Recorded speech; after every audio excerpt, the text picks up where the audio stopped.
Allahumma sholli wa sallim wa barik ala nabiyyina Muhammad wa ala alihi wa sahbihi ajma'in. Amma ba'du.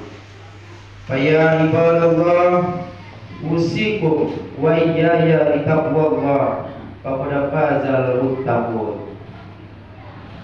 Sidang Jumat yang dirahmati Allah, marilah kita senantiasa bertakwa kepada Allah Subhanahu wa taala dengan sebenar-benarnya takwa. Bukan hanya takwa dalam lisan atau ucapan saja, melainkan takwa yang dinyatakan dalam amal perbuatan sehari-hari, baik dalam keadaan sepi maupun dalam keadaan ramai. Ketahuilah, dengan senantiasa kita bertakwa, maka harapan besar kelak pada akhirnya kita dalam menghadapi ajal mendapat pertolongan dan hidayah dari Allah sehingga kita mati dalam keadaan Islam. Hadirin jamaah Jumat rahimakumullah, tema khutbah kita pada kesempatan siang hari yang berbahagia ini adalah profil generasi muda masa kini. Generasi muda saat ini adalah masa depan bangsa. Namun karakter yang dimiliki anak muda sekarang sangatlah miris.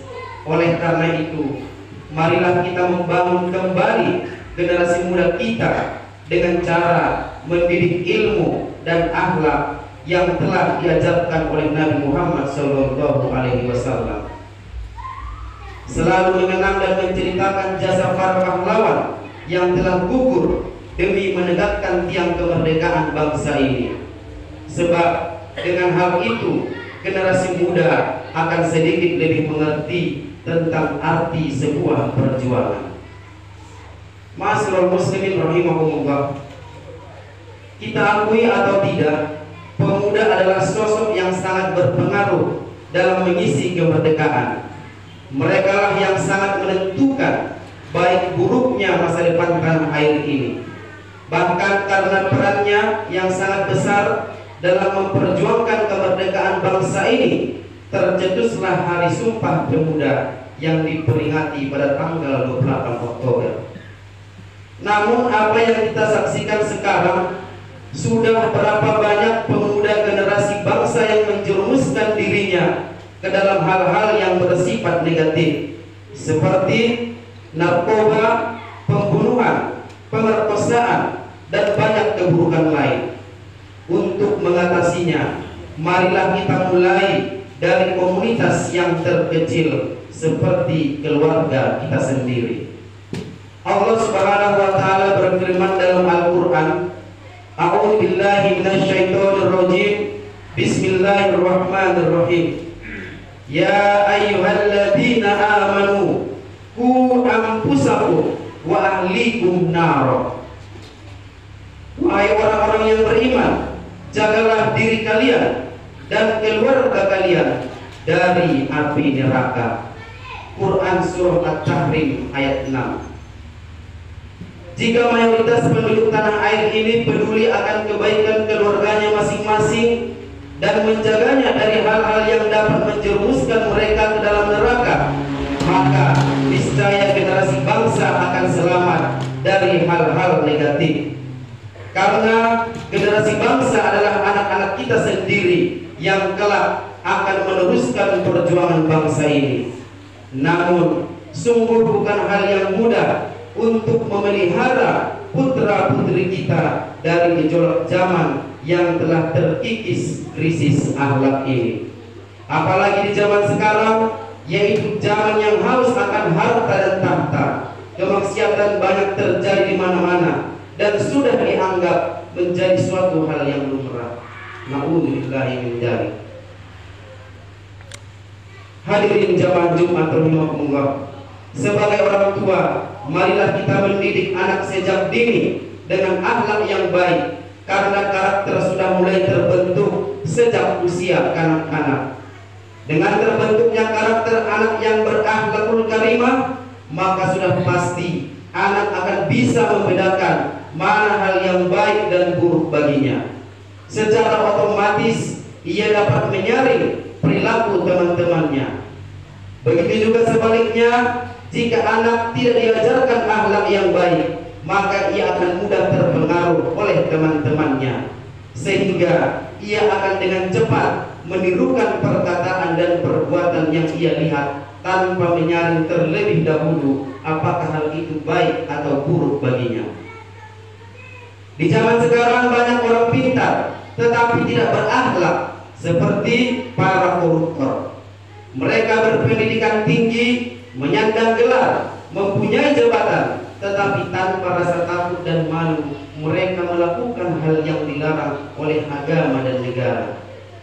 Jika para koruptor benar-benar mempunyai akhlak yang baik, niscaya ia tidak akan berani melakukan hal tersebut. Oleh karena itu, banyak ulama kuno yang mempunyai prinsip al-adabu fawqal ilmi. Adab itu berada di atas ilmu. Ma'asyiral muslimin rahimakumullah, janganlah merasa bosan untuk selalu menasihati putra-putri kita dalam hal sekecil apapun, karena nasihat tersebut lambat laun akan membentuk karakter seorang anak, sehingga dia menjadi seorang yang berakhlakul karimah. Meski terlihat sepele, namun hal ini sangat berpengaruh dalam menjadikan buah hati kita sebagai anak yang soleh dan soleha. Hal itu telah dicontohkan oleh Luqman Hakim dalam menasihati putranya yang dijelaskan dalam firman Allah Subhanahu wa taala, A'udzubillahi minasyaitonir rajim. Bismillahirrahmanirrahim. Ya bunayya aqimis shalah wa'mur bil ma'ruf wanha 'anil munkar wasbir 'ala ma asabak inna dzalika min azmil umur. Hai anakku, dirikanlah salat dan perintahlah manusia mengerjakan kebaikan dan cegahlah mereka dari perbuatan yang mungkar dan bersabarlah terhadap apa yang menimpamu. Sesungguhnya yang demikian itu termasuk perkara yang sangat penting. Quran Surah Luqman ayat 17. Hadirin jamaah Jumat rahimakumullah, dalam membangun generasi muda sempurna yang berhubungan dengan Allah Subhanahu wa taala ataupun dengan makhluk, hablum minallah wa hablum minan nas, pasti tidak terlepas dari dua fondasi, yaitu agama dan negara. Agama membekali pemeluknya dengan aturan hukum yang sesuai dengan posisi masing-masing untuk dipertanggungjawabkan kelak di hadapan Allah Subhanahu wa taala. Sedangkan negara merupakan prinsip yang menjadi landasan bagi para pemeluknya untuk melakukan perbuatan baik serta berakhlakul karimah. Dapat kita ambil kesimpulan dari apa yang telah disampaikan, yakni betapa pentingnya membekali anak dengan ilmu dan akhlak yang mulia sejak dini, sehingga dia dapat melanjutkan perjuangan orang tuanya, negaranya, bahkan agamanya. Semoga Allah Subhanahu wa taala memberikan kita anugerah berupa anak-anak yang soleh dan soleha, bermanfaat bagi agama, nusa dan bangsa. Amin ya rabbal alamin. Barakallahu li wa lakum fil Qur'anil azim wa nafa'ani wa iyyakum bima fihi minal ayati wa dzikril hakim. Fastaghfiru rabbakum innahu huwat tawwabur rahim.